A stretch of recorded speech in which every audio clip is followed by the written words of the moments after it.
샬롬 반갑습니다. 오늘도 하나님의 말씀을 따르며 살아가는 저와 여러분 되길 소망합니다.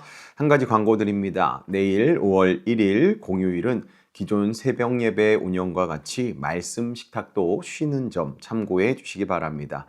그래서 내일 5월 1일 공휴일은 개인적으로 경건 생활에 임해 주시길 바랍니다. 이상입니다. 오늘 함께 보실 말씀은요. 요한복음 3장 22절 부터 36절까지의 말씀입니다. 요한복음 3장 22절에서 36절까지의 말씀 함께 성경을 보시며 합독하겠습니다. 그 후에 예수께서 제자들과 유대 땅으로 가서 거기 함께 유하시며 세례를 베푸시더라. 요한도 살렘 가까운 에논에서 세례를 베푸니 거기 물이 많음이라. 그러므로 사람들이 와서 세례를 받더라. 요한이 아직 옥에 갇히지 아니하였더라. 이에 요한의 제자 중에서 한 유대인과 더불어 정결 예식에 대하여 변론이 되었더니 그들이 요한에게 가서 이르되 랍비여 선생님과 함께 요단강 저편에 있더니 곧 선생님이 증언하시더니가 세례를 베풀매 사람이 다 그에게로 가더이다. 요한이 대답하여 이르되 만일 하늘에서 주신 바 아니면 사람이 아무것도 받을 수 없느니라. 내가 말한 바 나는 그리스도가 아니요 그의 앞에 보내심을 받은 자라고 한 것을 증언할 자는 너희니라. 신부를 취하는 자는 신랑이나 서서 신랑의 음성을 듣는 친구가 크게 기뻐하나니 나는 이러한 기쁨으로 충만하였노라. 그는 흥하여야겠고 나는 쇠하여야 하리라 하니라. 위로부터 오시는 이는 만물 위에 계시고 땅에서 난 이는 땅에 속하여 땅에 속한 것을 말하느니라. 하늘로부터 오시는 이는 만물 위에 계시나니 그가 친히 보고 들은 것을 증언하되 그의 증언을 받는 자가 없도다. 그의 증언을 받는 자는 하나님이 참되시다는 것을 인쳤느니라. 하나님이 보내신 이는 하나님의 말씀을 하나니 이는 하나님이 성령을 한량없이 주심이니라. 아버지께서 아들을 사랑하사 만물을 다 그의 손에 주셨으니 아들을 믿는 자에게는 영생이 있고 아들에게 순종하지 아니하는 자는 영생을 보지 못하고 도리어 하나님의 진노가 그 위에 머물러 있느니라. 아멘. 요한복음 3장 22절 이후의 말씀을 보면 예수님과 세례 요한이 같은 시기에 세례 사역을 이어가고 있는 그런 장면이 나옵니다. 두 사역이 겹치면서 사람들의 움직임에도 변화가 생기게 되는데요. 점점 더 많은 사람들이 예수님께 나아가서 세례를 받기 시작합니다. 이 상황 속에서 세례 요한의 제자들은 마음이 불편해진 것이죠. 이전에는 자신들의 스승에게 오던 사람들이 다른 곳으로 가는 것을 보게 되었기 때문입니다. 이 장면은요, 신앙 안에서 일어날 수 있는 실제적인 모습을 보여줍니다. 같은 하나님의 일을 하면서도 사람의 시선과 마음이 어디로 향하느냐에 따라서 그 사람의 반응이 달라질 수 있다라는 것을 잘 보여주고 있죠. 오늘 본문은 이러한 상황 속에서도 세례 요한은 어떤 태도로 그렇게 제자들 가운데 보였는지 우리가 한번 살펴보도록 하겠습니다. 그러면서 우리 또한 하나님 앞에서 우리가 가져야 할 올바른 신앙의 자세에 대해 나누는 시간을 갖도록 해보겠습니다. 먼저 26절을 보면요. 세례 요한의 제자들이 이렇게 말합니다. 랍비여 선생님과 함께 요단강 저편에 있더니 곧 선생님이 증언하시던 이가 세례를 베풀매 사람이 다 그에게로 가더이다.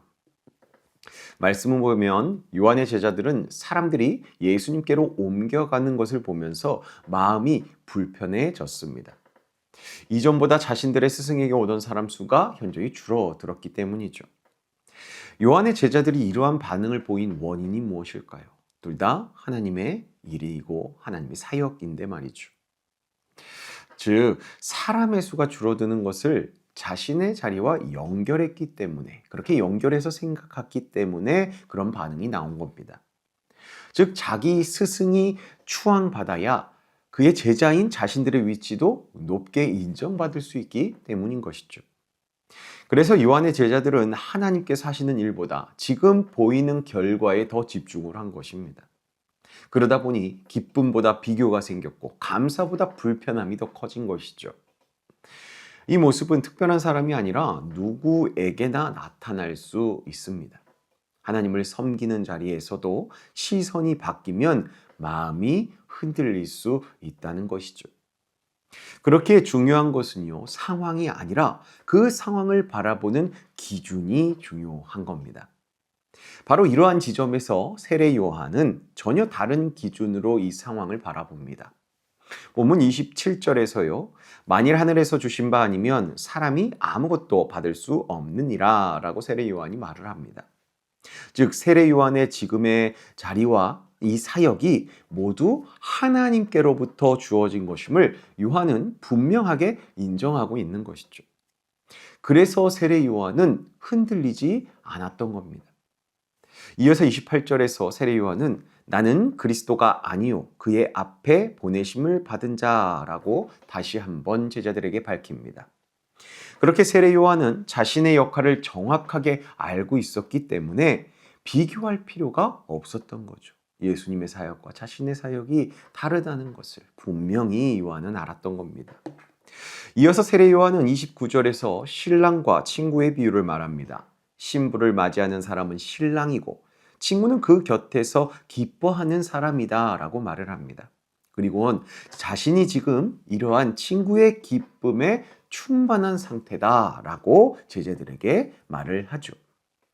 나아가 30절에서 세례 요한은 분명하게 선언합니다. 그는 흥하여야 하겠고 나는 쇠하여야 하리라 라고요.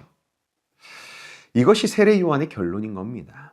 자신이 줄어드는 것을 손해로 보지 않고 예수님이 드러나는 것을 기쁨으로 받아들이는 것 말입니다. 세례 요한은 어떻게 이러한 고백을 할 수 있었을까요? 세례 요한이 이렇게 고백할 수 있었던 이유는 예수님이 어떤 분인지 그가 분명히 알았기 때문입니다. 본문 31절은 위로부터 오시는 이는 만물 위에 계시고 땅에서 난 이는 땅에 속하여 땅에 속한 것을 말하느니라 라고 말합니다. 세례 요한은 예수님께서 하늘에서 오신 분이시고 모든 것 위에 계신 분이심을 분명하게 알았기 때문에 예수님께서 세상에 드러남이 자신의 기쁨이다 라고 고백할 수 있었던 것이죠. 또 34절에서는 하나님이 보내신 이는 하나님의 말씀을 하나니 이는 하나님이 성령을 한량없이 주심이니라 라고 말씀합니다. 간단히 설명하면 예수님은 하나님께서 보내신 분이고 하나님과 완전히 연결된 분임을 세례 요한이 고백하는 것이죠. 그렇기에 예수님의 말씀에 권세가 있는 것입니다. 이어서 35절은 아버지께서 아들을 사랑하사 만물을 다 그의 손에 주셨으니 라고 말을 합니다. 즉 세상 모든 것이 예수님의 손에 맡겨져 있다는 것을 세례 요한은 잘 알고 있었다라는 거죠. 그래서 마지막 결론은 아주 분명히 나타나죠. 36절에 그 결론이 나타나는데요. 36절을 읽습니다. 아들을 믿는 자에게는 영생이 있고 아들에게 순종하지 아니하는 자는 영생을 보지 못하고 도리어 하나님의 진노가 그 위에 머물러 있느니라.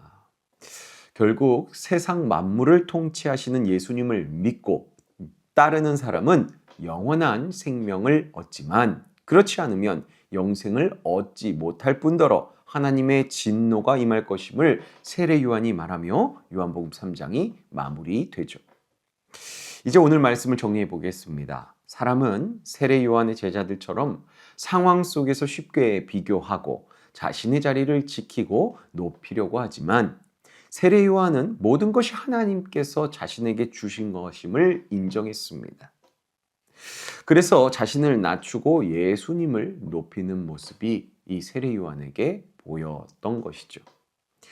세례 요한이 그렇게 할 수 있었던 이유는 분명했습니다. 예수님이 하늘로부터 오신 분이시며 모든 것을 맡으신 분이시기 때문이죠. 그래서 결론도 분명했죠. 예수님을 믿고 순종하는 사람에겐 영원한 생명이 있고 그렇지 않으면 이 영원한 생명도 얻지 못하고 하나님의 진노만 임하게 된다라는 그 결론도 아주 분명하게 세례 요한을 통해 나타납니다. 자, 그러면 오늘의 말씀을 우리 삶에 어떻게 적용할 수 있을까요?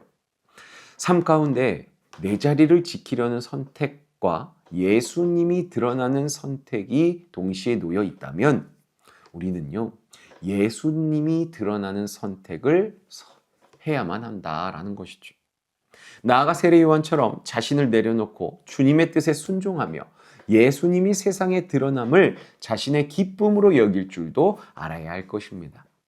성도 여러분, 오늘 하루 나는 쇠하고 주님은 흥하는 삶을 우리가 선택하여 그렇게 살아내는 우리가 되길 소망합니다. 그러한 삶 가운데 세례 요한이 누리던 기쁨이 저희 안에도 임할 줄로 믿습니다. 오늘 하루 동안 내 안에 예수님이 세상에 드러나는 삶을 살아낼 수 있는 저와 여러분 되길 예수님의 이름으로 축복합니다. 기도하겠습니다. 사랑의 하나님 아버지, 저희의 시선이 주님이 아닌 사람과 상황을 향하여 남들과 비교하며 마음이 흔들리고 자신의 자리만 지키려 했던 저희 연약함을 돌아보오니 그런 저희의 부족함을 긍휼히 여겨주시고 용서하여 주시옵소서. 주님, 세례 요한처럼 주님을 향한 분명한 믿음과 고백이 저희에게도 있길 소망합니다. 세례 요한의 그는 흥하여야겠고 나는 쇠하여야 하리라는 고백이 저희의 마음과 생각 가운데 늘 있도록 하여 주시오. 저희의 삶이 예수님을 위한 선택들로 이어져 예수님이 드러나는 삶을 우리가 살아내어 그것이 또 저희의 기쁨이 되게 하여 주시옵소서. 오늘 하루도 주님을 높이는 선택을 하며 주님 말씀에 순종하는 길을 끝까지 걸어가도록 저희 삶을 다스려 주시옵소서. 오늘 하루를 저희에게 허락하신 주님께 감사드리며 우리들의 기쁨의 이유 되신 우리 주 예수 그리스도의 이름으로 간절히 기도하옵나이다. 아멘. 오늘 하루도 우리의 기쁨이 되신, 우리의 기쁨의 이유 되신 그 주님을 선택하는 삶을 살아내길 간절히 소망합니다. 오늘 하루 주님의 기쁨이 되는 삶을 살길 원한다고 하루를 시작하기 전 기도로 나아가도록 하겠습니다. 기도하겠습니다.